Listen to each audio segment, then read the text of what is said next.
biktimante or biktima ay babae, respect. Huwag niyong daan-dahanan ng pison. Yung dalawang bundok, ano? Iiwasan nyo. Dito sa cleavage kayo maglalagay ng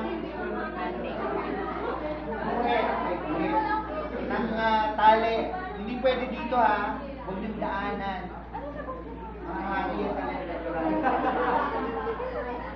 Sa gitna ang buhol.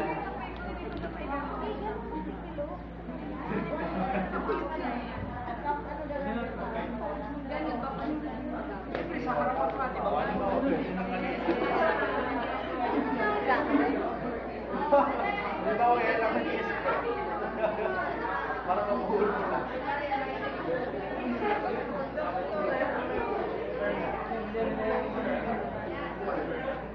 Hindi na nga siya mabuhol.